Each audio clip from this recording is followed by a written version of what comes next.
नमस्कार दोस्तों, current affair और रोचक जानकारी चैनल ऑनलाइन गुरुजी में आपका स्वागत है। दोस्तों, आज की इस वीडियो में बात करेंगे 2 जुलाई से रिलेटेड जितने भी करंट अफेयर के प्रश्न बनते हैं उन पर विस्तार से चर्चा करेंगे, इसलिए इस वीडियो को लास्ट तक जरूर देखें। शुरुआत करते हैं आज के पहले प्रश्न की। पहला प्रश्न है, केंद्र सरकार ने भारत चीन तनाव के बीच टिकटॉक समेत कितने मोबाइल ऐप पर प्रतिबंध लगा दिया है? तो 59 ऐप पर प्रतिबंध लगा दिया गया है। इलेक्ट्रॉनिक्स और सूचना प्रौद्योगिकी मंत्रालय ने घोषणा की है कि भारत सरकार द्वारा 59 चीनी मोबाइल ऐप को ब्लॉक करने का निर्णय लिया गया है, जो भारत की संप्रभुता और अखंडता, भारत की रक्षा, राज्य की सुरक्षा और सार्वजनिक स्वास्थ्य व्यवस्था के लिए नुकसानदेह है।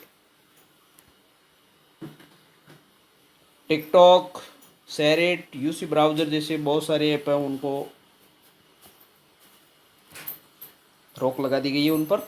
चीन की राजधानी बीजिंग है, चीन के राष्ट्रपति शी जिनपिंग है।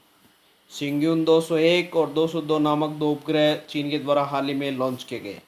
चीन के पहले मंगल मिशन का नाम लियोनवेन फर्स्ट है। 2022 के एशियन गेम्स चीन में ही आयोजित किए जाएंगे। ये थे चीन से जुड़े हुए महत्वपूर्ण बिंदु। अगला प्रश्न, भारत का पहला लाइकेन पार्क किस राज्य में स्थापित किया गया है? तो उत्तराखंड राज्य में भारत का पहला लाइकेन पार्क स्थापित किया गया है। उत्तराखंड के वन विभाग में पिथौरागढ़ जिले में कुमाऊं के मुनस्यारी में भारत का पहला कवक पार्क लाइकेन पार्क विकसित किया गया है। कवक लाइकेन एक प्रकार की वनस्पति है जो ये पेड़ों के तनों, दीवारों, चट्टानों और मिट्टी पर पनपता है। ये कई रंग के आकारों और रूपों में पाए जाते हैं।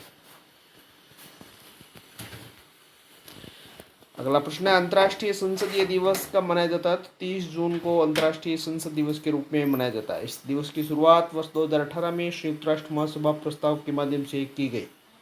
यह दिवस संसदों की उन प्रक्रियाओं को चिन्हित करने के लिए मनाया जाता है जिनके द्वारा सरकार की संसदीय प्रणालियां दुनिया भर के लोगों के लिए रोजमर्रा के जीवन को बेहतर बनाती है। अगला प्रश्न है, किल कोरोना अभियान किस राज्य ने शुरू किया है? तो मध्य प्रदेश सरकार के द्वारा किल कोरोना अभियान प्रारंभ किया गया। मध्य प्रदेश सरकार ने कोविड-19 को नियंत्रित करने के लिए 1 जुलाई से किल कोरोना अभियान शुरू करने की घोषणा की है। इस अभियान के तहत डोर टू डोर सर्वेक्षण किया जाएगा और नागरिकों का कोविड के साथ साथ अन्य बीमारियों का भी परीक्षण किया जाएगा।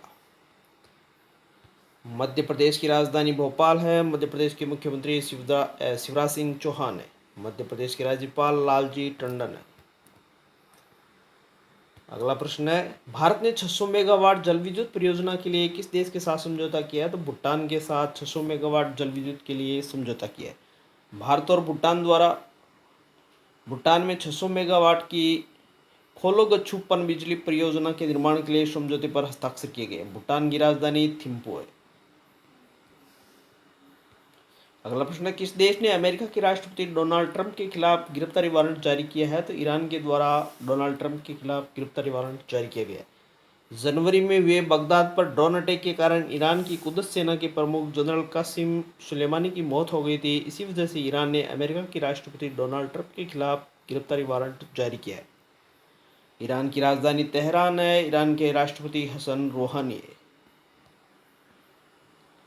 अगला प्रश्न है, किस देश की सरकार ने घाटे और कम उत्पादन के कारण देश के सभी सरकारी जूट मिलों को बंद करने का फैसला किया है? तो बांग्लादेश सरकार के द्वारा जूट के जितनी भी मिलें उनको बंद करने का फैसला किया है।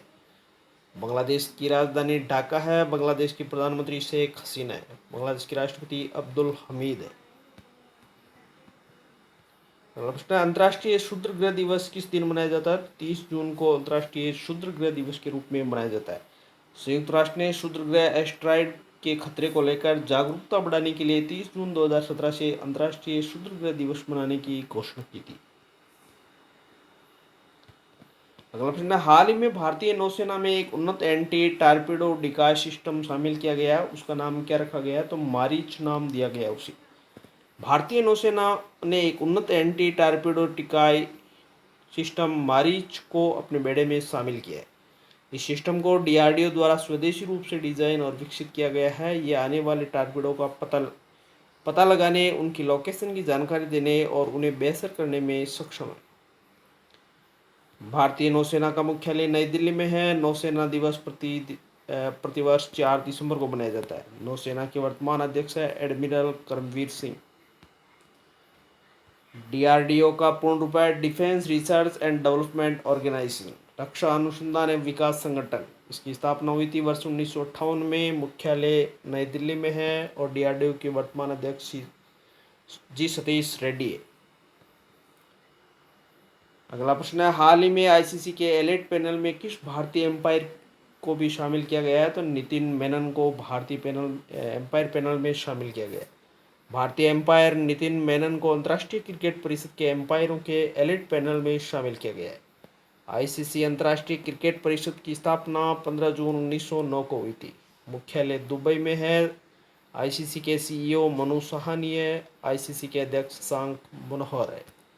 तो साथियों, ये थे करंट अफेयर से जुड़े हुए महत्वपूर्ण प्रश्न जिन पर अपन ने विस्तार से चर्चा की है। उम्मीद करता हूँ ये वीडियो आपको अच्छा लगा होगा। अगर वीडियो अच्छा लगे ज़्यादा से ज़्यादा शेयर करें, लाइक करें और बेल आइकन को प्रेस कर दें ताकि इसी प्रकार की नोटिफिकेशन लगातार आपको मिलती रहे। Thank you.